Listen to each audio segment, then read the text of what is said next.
G'day, g'day. How you going? What do you know? They'll strike a light. G'day, g'day. And how you going? Just say g'day, g'day, g'day, and you'll be right. Welcome to the Midweek End Times News and Trends Briefing as we share major events and what is happening around the world as it relates to Bible prophecy. Today's date is Wednesday, June 29th, 2016.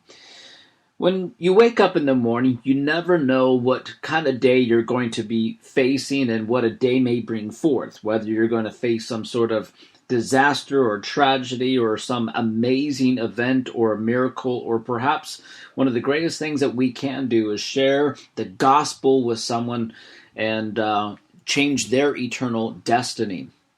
But it's always interesting when you wake up and you start reading the news headlines of what is going on. And my first prayer when I first wake up is, Lord, I'm yours. I want to surrender everything over to you. I want to be an instrument in your hands as you see fit. As the places that I go, I want to be that blessing in your hands. And it is my hope and my prayer that each and one of you would also be a tool, an instrument, a servant in the Lord's hands as well. Well, in waking up, I saw the news report. Quite a few news agencies and websites brought this issue. Of course, as you know, the airport attack in Istanbul. This one came out of the Telegraph on Wednesday today. Said that 36 dead and 147 wounded in some suspected ISIL suicide attack in Turkey. So what they do know is there's 3 suicide bombers that strike the airport there in Istanbul. The Turkish Prime Minister said that there's at least 36 dead. The Justice Minister said that there's 47 injured. And the police report believe that ISIL or ISIS was really behind the attack. They're still confirming that, which is not a shocker to see this happen or that it would be them. Officers shot the suspect at the international arrival hall, and there's quite a few other flights that were supposed to land. They end up getting diverted to other places because of the incident. And this, by the way, is the 4th suicide bombing in Turkey this year, and apparently this is Europe's 3rd busiest airport, and it's just sad to see innocent lives being tragically blown up, killed in the midst of this ideology of Islam. And yes, it's just, we'll just call it Islam. You don't have to necessarily call it radical Islam, but this is what Islam believes. They want this caliphate. They want to take over. They want to kill the infidels, the unbelievers. This is known as you read through the Quran, as you read through the Hadith. You see these sort of statements. And but ISIS is definitely a threat on the global stage all over the world. They're even posting that they want to attack some areas in California and San Francisco, that they're wanting to destroy and bomb and blow things up there as well. And then speaking of suicide bombing, this report came out of the Telegraph on Monday that was talking about Lebanese Christians hit by a double wave of suicide bombings. So the 8th suicide bomber attack in a Lebanese Christian village on Monday, killing 5 people and wounding dozens of others, and a latest violent spillover of 5-year Syrian war in Lebanon. Security sources said that they believe the Islamic State of Iraq and Levant, ISIL, was responsible for the bombings in the village on the Lebanon side of the border with Syria, but there's no immediate claim of responsibility. The first wave of attack involved 4 suicide bombers who struck early after 4 a.m., killing 5 people. The first bomber blew himself up after being confronted by residents, the other 3 detonating their bombs one after another as people arrived onto the scene. The Lebanese army said 4 soldiers were among the wounded. The second series of attacks involving at least 4 bombers took place as the evening as the residents were preparing for the funerals of those killed earlier. 2 of the 4 bombers blew themselves up outside a church. security sources said. The health minister said that it is clear from the place of explosion that we've entered an episode from hell. Lebanese security sources and services have been on heightened alert for militant attacks in recent weeks. ISIL has urged its followers to launch attacks on non-believers during the Islamic holy month of Ramadan, which began earlier this month. Lebanon has also been repeatedly jolted by militant attacks linked to the war in the neighboring Syria, where powerful Lebanese Shia group Hezbollah is fighting to support the President Bashar al-Assad. Nasrallah, the Hezbollah leader, said on Friday he warned of a threat posed by militants based on the border in the area between Syria and Lebanon, saying that they were still preparing car bombs in the area. These attacks, you see, is going to continue within Lebanon. There are attacks especially on Christians, but also as they're on the border there and just in front of Israel, they will continue to launch rockets into Israel. They'll continue to carry out these terrorist attacks all over the place, and same thing with Hamas, with the Palestinians. It is an Islamic worldview in what they're taking on, to kill, to destroy any people who are not Muslim or part of the caliphate or non-believers. They will destroy. And we continue to see them attacking and going in that direction with these suicide attacks, suicide bombers. Another group of extreme hatred is the Palestinians, and the Abbas's advisor, who is the Palestinian Authority's president, his advisor said to cut off the head of every Israeli, do not negotiate. This report came out on Tuesday out of the Brett Bart report, and how a senior advisor to Mahmoud Abbas, the Palestinian president, to call on Palestinians to behead Israelis in an article published on Monday. When asked in an interview with the Palestinian news agency to comment on the prospect of building normal relations with Israel, this advisor said that he rejected all attempts at peace or negotiations with Israelis. And he says this: if you had asked me about my personal position, I would tell you that every place you find an Israeli, cut off his head. Likewise, I am against talks, negotiations, meetings, normalization in all its forms with Israeli occupation, he said, end quote. Israeli NGO Palestinian Media Watch has exposed previous instances where this advisor's glorification of murder. He is also a member of the Fatah Central Committee that is killing Jews, is not only a Palestinian national goal, but something, as they would say, Allah demands is an Islamic commandment. Following the 2014 butchering of 4 rabbis during the morning prayers in a synagogue in Jerusalem, Abu el-Hassan posted pictures of dead rabbis laying in their own blood on a Facebook page. He called the massacre in which the rabbis were hacked to death with axes and kitchen knives as a historic operation, and said that murdering rabbis during the prayer makes it one ultimate soldier of Allah. And he says that blessed be our quality knives, the wheels on our cars, your axes and kitchen knives, by all of these, are stronger than the arsenals of our enemy, because according to Allah's will, we are soldiers of Allah. So this is the mindset of the Palestinian people. You cannot negotiate peace with a group of people that want to cut off your heads. So this is a fact that we've seen time and time again. You hear it in their talk, you hear it in their language, and their actions you see every single day, every single week, every single month and year. This is their behavior. So how can you negotiate with a group of people that want to destroy you? On another issue, as we already talked about on Sunday, about the Brexit fallout, this, according to Market Watch, talks about how the Brexit sparks the biggest two-day global stock rout in history.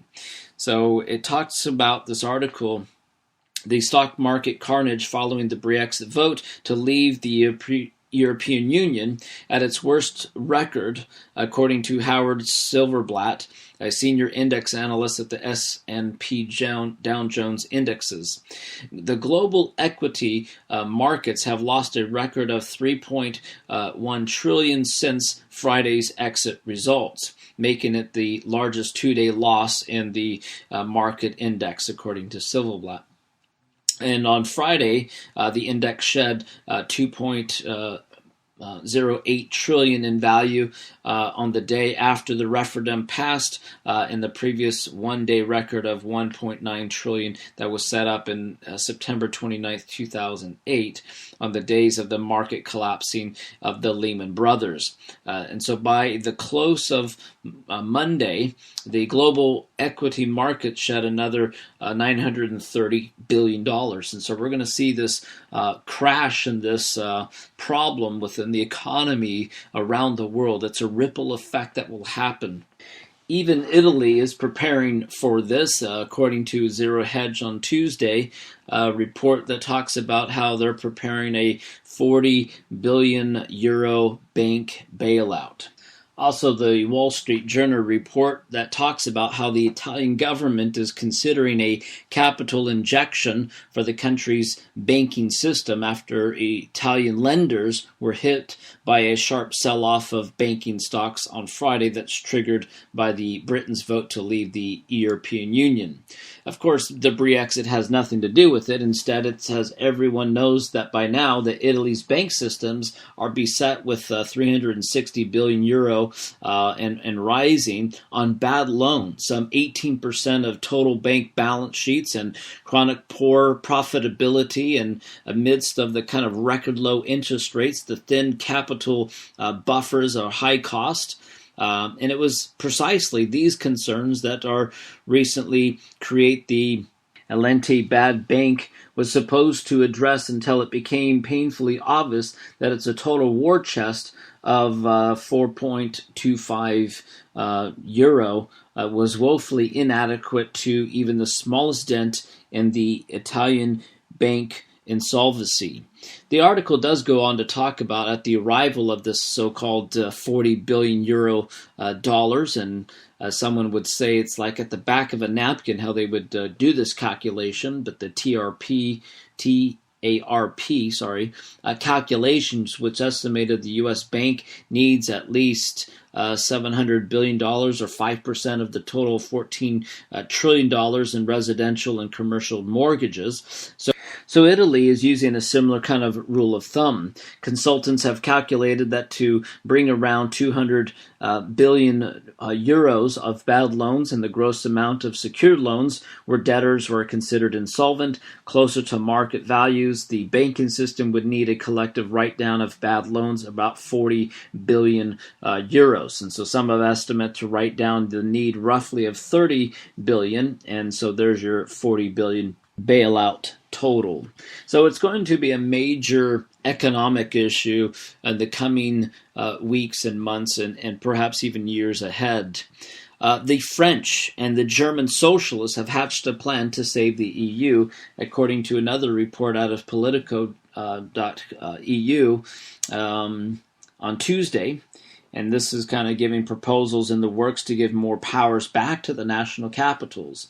So France's governing socialists and their allies in German government are preparing a new push for EU political reforms that would give some of the powers back to national capitals in an effort to contain a possible ineffectivity of the UK's Brexit vote across Europe. Because there's a lot of countries throughout Europe that are thinking of doing a referendum to get out of the EU. Anyways, the article talks about how senior officials in Paris and Berlin foreign ministries led by Social Democrat Steisenheimer have already started talking about France and German initiative several weeks before even last Thursday's UK referendum on the EU membership, and they've now stepped up the work in order to ensure the 27 or remaining EU member countries have a project, according to the senior French official. So the plan will be fully unveiled in September, diplomat said. So there's a lot of countries, there's a lot of chaos going on, and I believe that it's one of those chaos that we're going to see.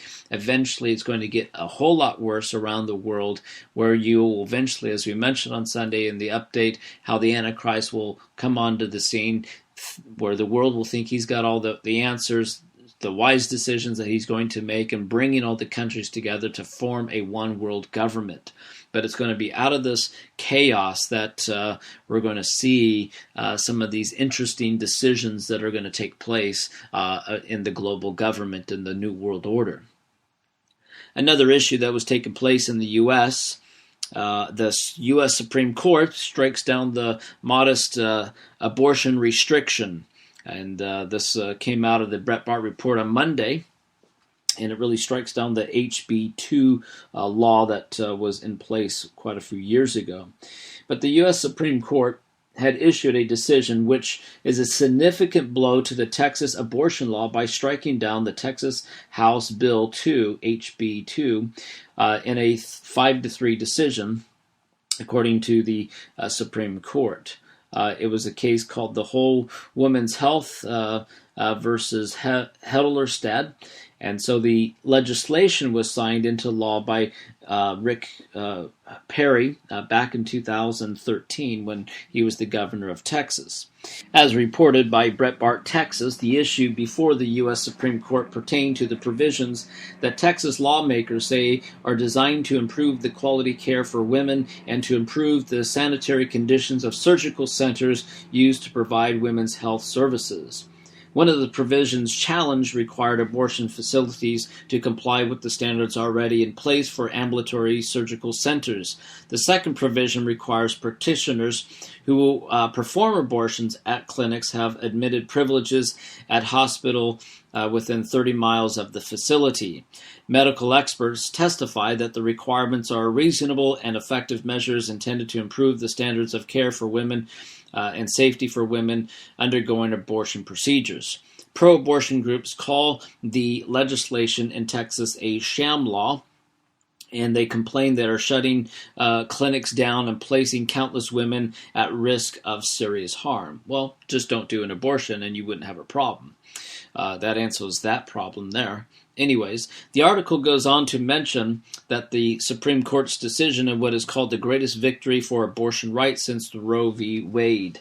The Texas law struck down by the court required abortion doctors to have admitted privileges, as we mentioned, at a hospital 30 miles of the clinic so they can treat patients who need surgery or other critical care.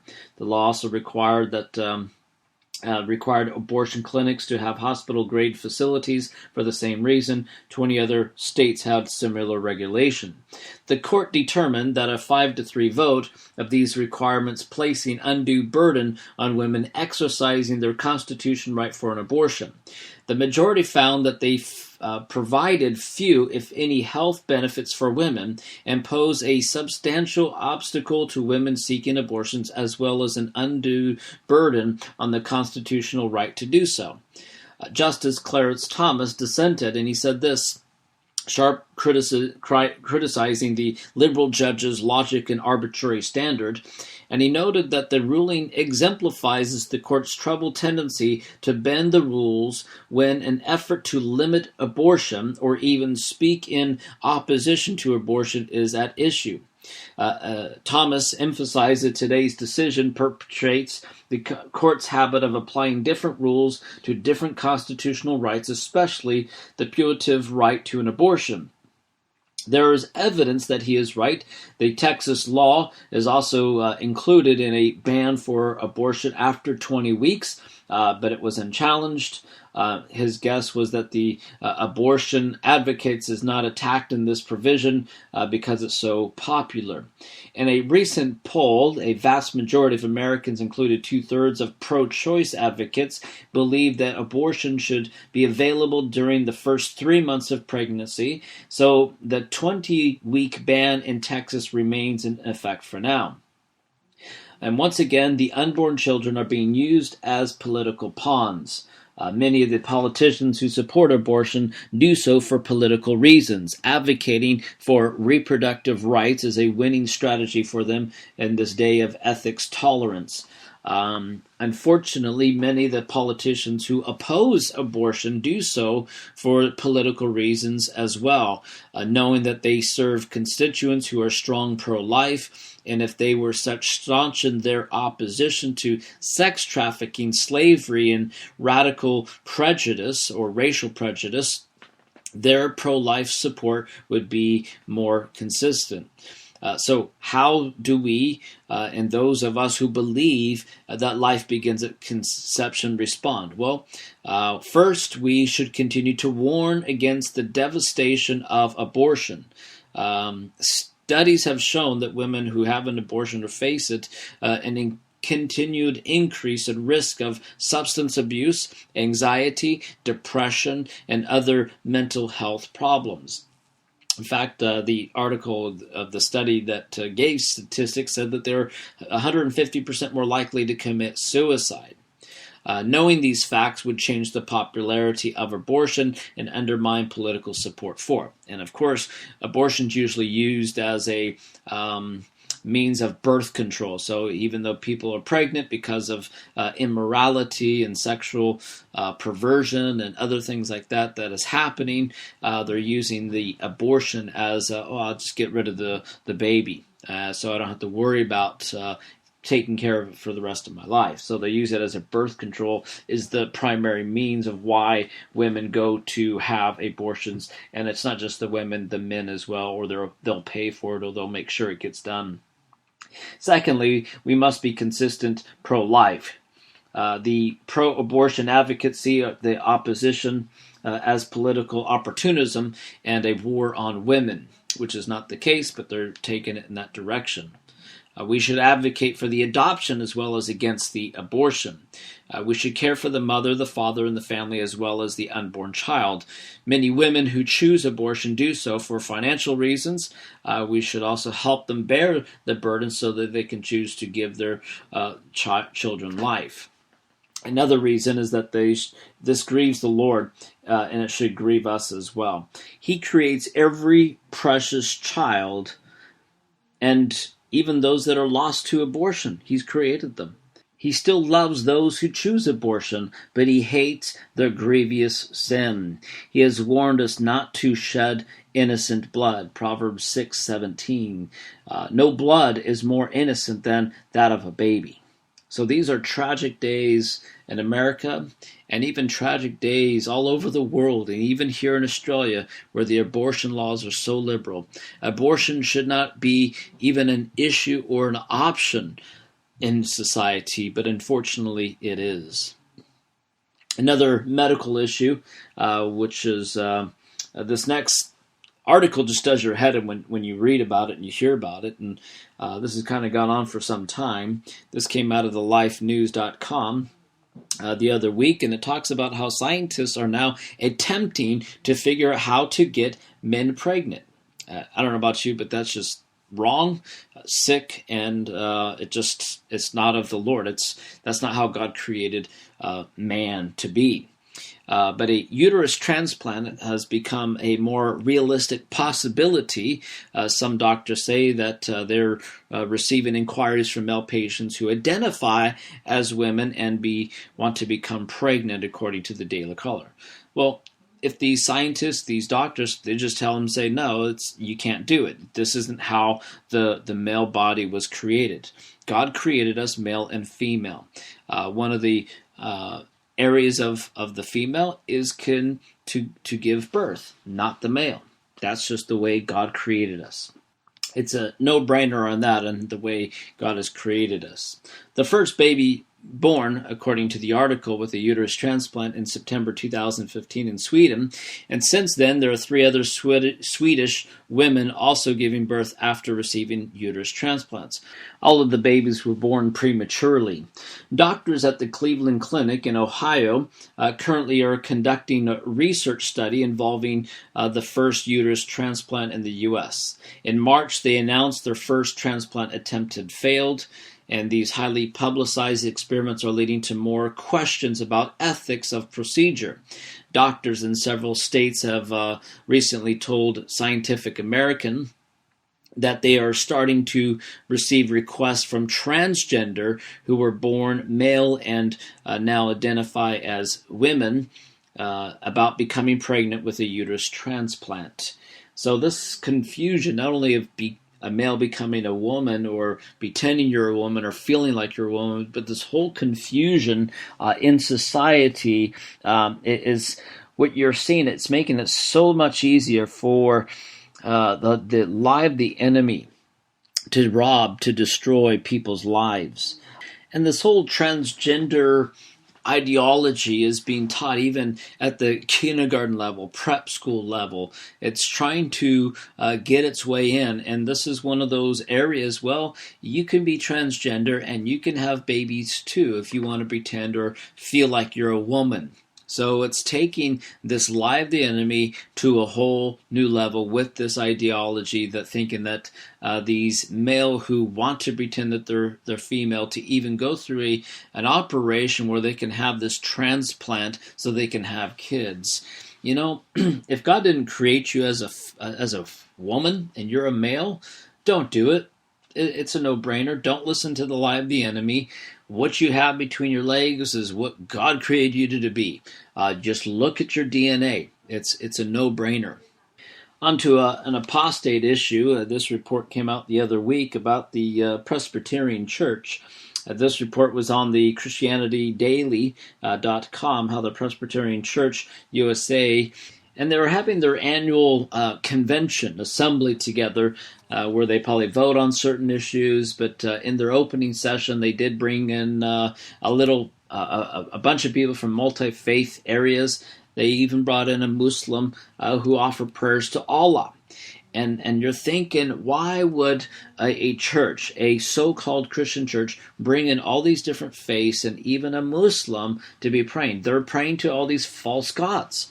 They're not praying to the only true God of the universe, the God of the Bible, which I thought the Presbyterian Church believed in. But then why are they going this way, especially on such a big national convention like this? This was wrong on every level of the church. There was no discernment. There was no truth being preached in these type of churches. And it's just it's sickening to see the destruction that happens to so many churches. The way of apostasy, where people are walking away from the foundation of Christianity and the Word of God. The final story I want to conclude with, and this is a great praise report, or praise the Lord through this, I should say. This report, again, many of them carry the same article. This one was out of the news.com.au, how Tim Tebow brings a man back from the dead. This man that was clinging to life, it was on a flight from Atlanta to Phoenix, and during the flight, some panic and confusion was spread through the cabin, and then enters into the scene Tim Tebow, who has always been outspoken for his Christian faith, and but there's a couple eyewitnesses that were posting some stuff on Facebook afterwards by a fellow passenger who confirms by several news sources in the U.S. to describe how Tebow performed a miracle that only added to really his enormous celebrity in America. According to a passenger, Richard Gotti, an elderly man appeared to be suffering some heart problems, lost consciousness, and a report from the abcnews.com stated that the man collapsed. In fact, it has been confirmed by Delta Airlines and Tebow's management team. The man's heart had stopped. His family members, who were sitting next to him in distress, frantically called for help and medical aid. Fellow passengers and Delta Airlines crew trained and used the defibrillator machines were forced to give the man emergency treatment as they consulted a medical team on the ground. It was at this time that Tebow entered in. And then all of a sudden, I observed this guy walking down the aisle, according to this man that's writing on Facebook. He says that guy was Tim Tebow. He met with the family as they cried on his shoulder, and he watched Tim pray for the entire section of the plane for this man, and he made a stand for God in a difficult situation. Anyways, the plane landed in Phoenix, and that was the first time the guy got a pulse back. And it's one of those amazing opportunities that you see how the Lord can use an individual, and it's a great testimony for the Lord. And many of you know Tim Tebow is just an on-fire, born-again Christian who loves the Lord, wants to be used by Him, and the Lord's used him in so many ways and so many wonderful opportunities to share the good news of Jesus Christ, His love and His grace with so many people. I'm sure he's going to be given more opportunities now to talk about this event, and he's going to give glory to the Lord Jesus Christ. And may the Lord use this for His glory, to bring more and more people into the kingdom. And may this also be a good example for us, that we can be good witnesses and good examples for others, and the relationship that we have with the Lord. It is my prayer that each and every one of us would be ready, in season, out of season, no matter when, no matter where, that we're available to be used for the Lord as a tool in His hand, in any way, shape, or form that He wants to use us, to encourage people, to pray with people, share the gospel with people. So keep your eyes on Jesus, stay in the Word. Amen. And this concludes today's update. Until next time, may the Lord radically and outrageously bless you.